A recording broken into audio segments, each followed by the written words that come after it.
C'est vrai que c'est pas évident d'être coach et boxeur en même temps, c'est quelque chose de très difficile.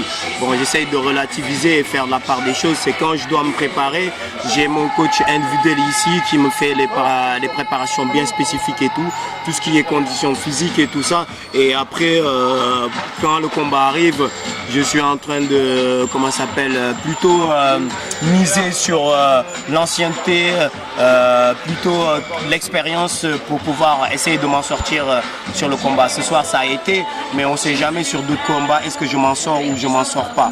Mais c'est pas très évident, c'est vrai, d'être coach et entraîneur en même temps. Je le souhaite pour personne, mais quand même heureusement que j'ai mes élèves qui me donnent un coup de main et qui m'aident à pouvoir me préparer. C'est vrai que c'est pas le même niveau de sparring, mais on s'y adapte. Et j'ai un ami qui est à côté de moi qui me donne un gros coup de main et puis voilà quoi.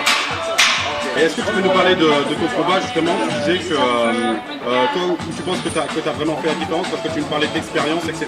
Mais tu penses que c'est vraiment ton expérience qui a fait la différence ce soir? Ouais, à mon avis, pour moi, c'est l'expérience qui a fait la différence parce que au départ, je l'ai jugé, première, deuxième round, il tapait et tout ça. Et moi, j'étais en train de chercher la faille, je cherchais le coup dur. Après, on s'est engagé au corps à corps. J'ai vu qu'il y avait une petite faille là-dedans. À chaque fois, je l'ai piqué, j'ai vu qu'il faisait des grimaces. Donc, j'ai insisté dessus. Et puis, à un moment aussi, comme c'est un gaucher, quand j'envoie les middle droits, à un moment, ça l'a traversé sa garde. Donc, il a un peu de doute. Et après, quand il a douté au quatrième, j'ai un peu accéléré. Et après, il a lâché prise. Après, j'ai bluffé. Et après, ça a marché. Je sais pas encore. Avec quelqu'un d'autre, ça aurait passé la même chose. Mais là, ça a passé, quoi. D'accord. Et on t'a vu justement discuter avec les Hollandais qui te proposaient des nouveaux combats. Ouais. Toi déjà, tu peux nous rappeler ton âge et nous dire dans combien de temps tu comptes continuer à combattre? Ça c'était là, Luxembourg, ça fait 3 ou 4 fois on est là, c'est fun et tout ça. Mais 36 ans, c'est l'âge, c'est vrai qu'il faut tirer révérence et tout ça. Je le fais, c'est dangereux, mais j'essaie aussi avant de venir essayer de faire une bonne préparation pour ne pas faire d'erreur parce que à mon âge l'erreur elle paye pas, je veux dire elle pardonne pas.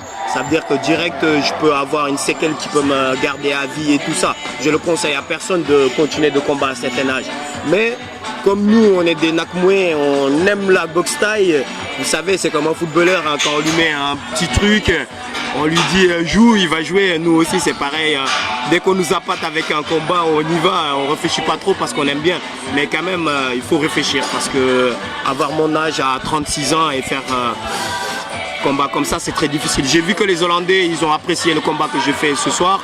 Ils veulent m'inviter et tout ça, mais après je vais voir un peu la personne qui vont me proposer. Si c'est une personne qui est très dure et tout ça, je vais voir. Sinon, si c'est une personne qui est prenable, qui est assez cool, je le ferai. J'ai vu que dans ton coin, Tigani Biga était là pour te conseiller. Ouais. Donc je me doute que ça fait des années que tu le connais. Ouais. C'est la première fois qu'il te coach? Ouais, c'est la première fois qu'il me coach. Comme vous savez tous, nous on vient de la génération RM Boxing. À l'époque, quand il y avait Biga, les Eddie Saban, les Dani et tout ça, on avait une petite écurie et tout ça. C'est avec Moussa Konaté. C'est où on a fait tout notre petite, bonhomme de chemin. Et là, comme c'est un bon copain, après il est resté, là il m'a vu et dans mon coin, ils n'ont pas l'expérience comme lui il l'a. Donc après moi je lui ai donné carte verte pour pouvoir venir me donner un coup de main, quoi. C'est juste par ça. Mais sinon, il était à la base, il était venu pour Cédric Flamand et tout ça, pour faire tout. Mais c'est très gentil pour lui de venir me donner un coup de main, c'est un bon gars et tout, quoi. D'accord, très bien. Et pour terminer, est-ce que tu as un petit mot, le petit mot de la fin? Ouais, le petit mot de la fin, c'est que je remercie bien toujours Muay Thai TV qui est toujours dans les activités sportives et tout. Et c'est bien que nous, les éducateurs, qui essaient de promouvoir les clubs et faire bien leur travail et essayer de promouvoir encore la boxe thaï et tout ça, c'est sympa pour eux. Muay Thai TV, vous êtes comme ça. Et puis de deux, faites pas comme moi. À 36 ans, il faut raccrocher.